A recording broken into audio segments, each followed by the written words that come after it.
I was listening to all the presentations and 3 questions came to mind. Mr. Hartman mentioned from mobility, a very simple example of a flashlight that dispersed a beam. The first thing that came to my mind when you said these are smaller towers that have a more concentrated beam, when I was a kid, that's how we started a fire, by concentrating the energy.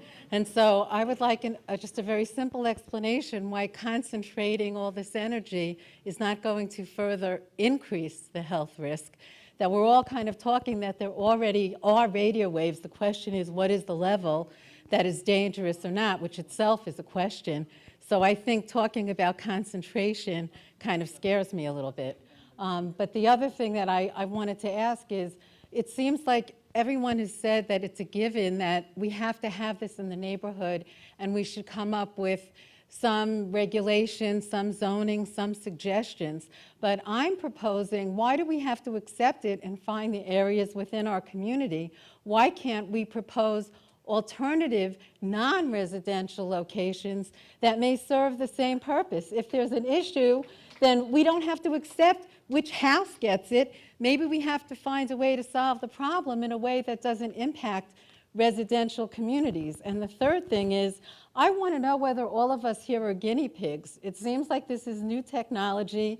I want to know, have there been other areas where, you know, towers have been put every 500, 1,000 feet or whatever, and have there been longitudinal epidemiological studies in those areas? Not they put it up yesterday and everyone is healthy today, but what's happened in 5, 10, 15, 20 years after poles have been put every 500 feet in a residential community? Do you have answers to any of those questions? Well, I'd like to speak to what you said because I agree. And one of the things I think that I would like to see done and many other council members would like to see done is for the county to get an engineer on our side, on your side, to say, what's the best that we could do? Are there ways that we could place poles that would minimize the impact? We don't have to accept their proposal.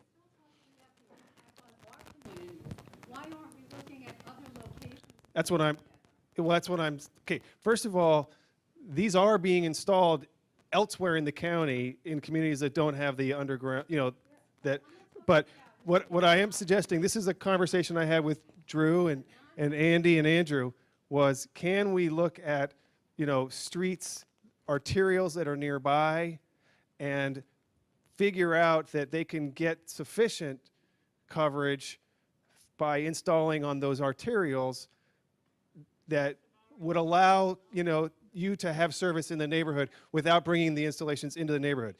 I don't know if that's possible, but I think it's... Okay, she does have the floor, sir. She does have the floor. Okay. That are making this proposal. Can you show us other communities that have this same structure that you're proposing in the residential communities here and the long-term health studies that I'm asking for? Or are you asking us to be guinea pigs? I didn't get that answer. So to answer the first question, are you guinea pigs? No, you're not guinea pigs. As I mentioned earlier, Crown Castle has been constructing small cell and DAS facilities across the country for the last 15 years. So it is... I think...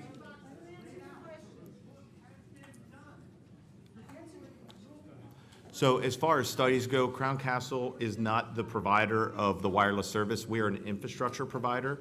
We are a transport company. We are building the infrastructure that the wireless carriers use to distribute their signal from point A to point B. So we are the infrastructure provider, and as such, we have been deploying these types of facilities across the country for the last 15 years. With regards to exposure studies, any kind of health risk studies, I will defer you to the various websites that are out there, the FCC, the EPA and such, to understand the concerns that are related to the health effects. Question back here.